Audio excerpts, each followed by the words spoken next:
Hello learners, welcome to our channel. Bhagyashi here.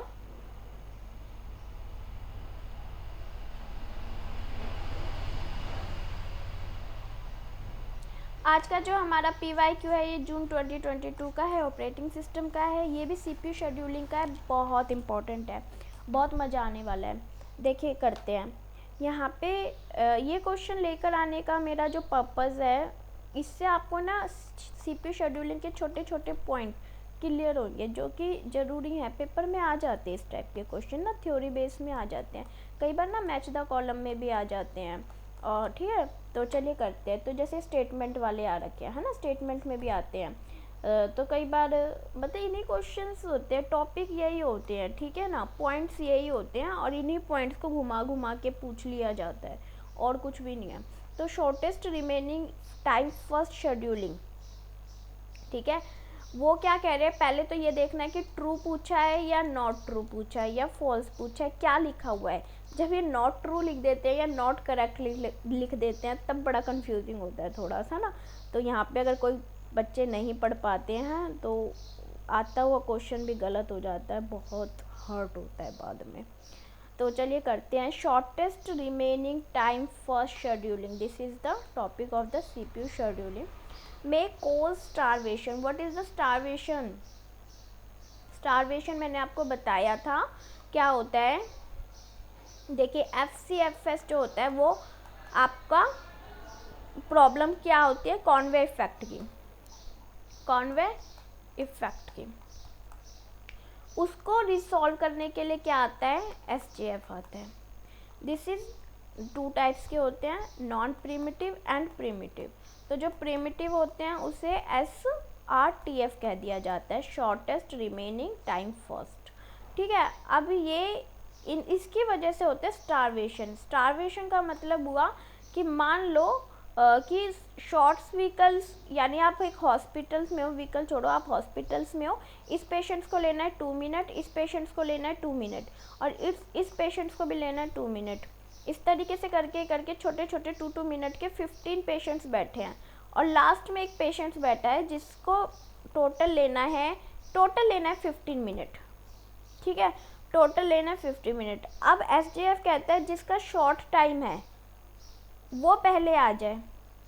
अब 2-2 minute के patients हैं, इसको अपना जो डॉक्टर के साथ टाइम लेना है 2 मिनट लेना है, इसको 2 मिनट लेना है, ऐसे करके 15 पेशेंट्स हैं जिनको 2-2 मिनट लेना है, यानी टोटल कितने मिनट हो गए, 30 मिनट। यानी इसका तो केवल 15 मिनट का काम था, इस पेशेंट का डॉक्टर के पास केवल 15 मिनट का काम था, बट इसे वेट कितना करना पड़ गया, 30 मिनट का। तो ये क्या कहते हैं, स्टारवेशन। और स्टारवेशन केवल SJF में ही नहीं होती है, स्टारवेशन हमारी प्रिमिटिव में भी होती है। प्रिमिटिव शेड्यूलिंग में कॉज, ठीक है, प्रायोरिटी जो शेड्यूलिंग होती है ना, प्रायोरिटी, उसमें भी होती है, ठीक है। Round robin is better than FCFS in term of response time. Yes, round robin FCFS क्या कह रहा है कि जो पहले आया है, यानी ये OPD है, OPD में जाने का टाइम है, ये पेशेंट पहले आया, चाहे इसको 15 मिनट लेने हैं, इसको 2 मिनट लेने हैं, इसे 4 मिनट लेने हैं, इसको 8 मिनट लेना है, ठीक है। या मैं कह दूँ कि इससे 4 मिनट लेना है, इसे 2 मिनट लेना है, इसे 8 मिनट लेना है, ठीक है। तो यहाँ पे क्या हो रहा है, 2 मिनट वाले को 19 मिनट और वेट करना पड़ रहा है, ठीक है, और 8 मिनट वाले को तो कितना करना पड़ रहा है, 21 मिनट और। तो जो पहले आया है वो ही पहले जाएगा, that is FCFS। But round robin क्या कहता है, किसी को वेट करने की ज़रूरत नहीं है, किसी के साथ कोई पार्शलिटी नहीं होगी। ये जो यहाँ पे क्या होगा, प्रिमिटिव हो जाएगा, यानी स्विचिंग हो जाएगी। जिसको 15 मिनट लेने हैं ना, वो भी केवल अब 4 मिनट ही लेगा। एक टाइम सेट कर देता है, चाहे 2 मिनट का करता हो, 4 का करता हो, 8 का करता हो, वट। मान लो 2 मिनट का टाइम सेट कर रखा है तो इसको भी 2 मिनट लगेंगे। अब इसके पास 30 मिनट है, 30 मिनट इसे वेट करना पड़ेगा। फिर दूसरा आ रहा है, दूसरे को 2 मिनट लगेंगे, 2 मिनट ही लगेंगे, ठीक है। नेक्स्ट को फिर 2 मिनट लगेंगे, फिर नेक्स्ट को 2 मिनट लगेंगे।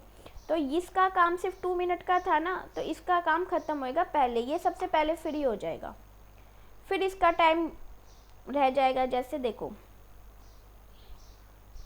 मैं क्लियर कर देती हूँ, ठीक है, एक बार मैं समझा देती हूँ। राउंड रॉबिन में क्या हो रहा है, लैग 4 प्रोसेसर है, ठीक है, एक को टाइम लेना है 15, एक को 4, एक को 2 और एक को 8। तो इसने क्या कहा, इसने एक रेडी क्यू तैयार कर दिया, हर किसी को 2-2 मिनट लगने हैं, क्लियर, 2 6 8 क्लियर। तो इसका P1 पहले आया, सपोज दैट इसने 2 मिनट लिए, 13 रह गए। फिर यहाँ पे P2 आया, इसको 2 मिनट लगे। अब P3 आया, तो P3 तो फ्री हो गया, सबसे पहले कौन फ्री हुआ, P3। अब P3 फ्री हो गया, वो चला गया, अब उसको डॉक्टर के पास नहीं जाना, एक एग्जांपल से समझा रही हूँ, ठीक है। ओपीडी में सबसे पहले किसका काम फ्री हो गया, P3 का, P3 सबसे पहले फिनिश हो गया। अब P4 आया, P4 के पास 2 मिनट दिए P4 ने, ठीक है, 6 मिनट रह गए। Now increase the time 10 12, again कौन आएगा, P1 आएगा, क्योंकि क्यू में कौन है, P1 है, तो P1 आएगा, तो इसको भी 2 मिनट वापस से देने हैं, P1। और इसको कितना, अब फ्री कौन हो जाएगा, P2 फ्री हो जाएगा। P2 कब फ्री हो गया, P3 फ्री हो गया 6 पर। यहाँ पे आ जाते हैं कंप्लीशन टाइम, ठीक है, यहाँ पे हम राइट कर देते हैं कंप्लीशन टाइम। तो कंप्लीशन टाइम कैसे लिखेंगे, P3 का क्या था, 6 था, और P2 का क्या आ गया, P2 का आ गया 12, दिस वन, ठीक है ना। अब P3 राइट नहीं करेंगे, क्यू में तो P3 है बट राइट नहीं करेंगे क्योंकि वो चला गया। अब P2 भी चला गया, अब बचे P1 और P4। तो P4 आएगा सीधा, P4 ने 2 मिनट अपने दिए, यहाँ पे 14 हो जाएगा, और इसके पास 4 मिनट रह जाएंगे। फिर आएगा ये P1 ने अपने 2 मिनट दिए, वेट करना पड़ेगा सबको क्योंकि सबको इक्वल टाइम है यहाँ पे। P4 के पास 2 मिनट रह जाएंगे, समझ में आ रहा है कैसे करना है। यहाँ पे फिर ये देगा, P1 देगा, और P1 के पास 7 मिनट यानी 20 आ गया। अब देखिए इसके पास 2 मिनट रह गए ना, ये फिनिश हो गया। मैं यहाँ बना रही हूँ, क्लियर, मैं यहाँ बना रही हूँ। P4 आया ना, P4 ने अपना टास्क अब कंप्लीट कर दिया 22 पे, एंड देन रिमेनिंग जो टाइम रह जाएगा ना 7 मिनट, अब ये 2 करके 7 मिनट पे कंप्लीट कर देगा। कैसे करेगा, 2 करके ही करेगा, ठीक है। तो इसका टोटल P1 यहाँ आया 24 पे, फिर P1 आया 26 पे, ऐसे करके करके 7 पे करेगा कंप्लीट, ठीक है। तो कैसे करेगा मैं बता देती हूँ। जैसे मैंने 2 टाइम रन कर दिया ना, 5 और 3, ठीक है। अभी देखिए 2 पर फिर चला, P1 चला 28 पे, ठीक है। अब इसका 1 में रह गया, अब इसका 1 रह गया ना, तो ये 1 मिनट चल जाएगा, कोई दिक्कत नहीं है, बट 2 मिनट से ज़्यादा नहीं चलेगा, ठीक है ना। तो P1, तो आपका 29 पे P1 भी फिनिश हो गया। क्लियर द टास्क, समझ में आ गया। ये आपका क्या है, ये आपका है गैंट चार्ट। गैंट चार्ट, अगर आपने गैंट चार्ट सही बना लिया ना, तो आप आराम से राउंड रॉबिन के क्वेश्चंस कर सकते हो। सो इसलिए राउंड रॉबिन आपको क्या करता है, बेटर देता है, is better than FCFS in term of the response time, ठीक है, in term of the response time. So answer is 4 A B C, clear. और फुली आपको समझ में आ गया होगा। बहुत इंपॉर्टेंट टॉपिक है, आपसे पूछ सकते हैं कॉनवे इफेक्ट किस में होता है, भाई FCFS में होता है। स्टार्वेशन कहाँ होता है, क्या होता है, मतलब आपको डेफिनेशंस वगैरह और ये सब पता होने चाहिए। Clear the point.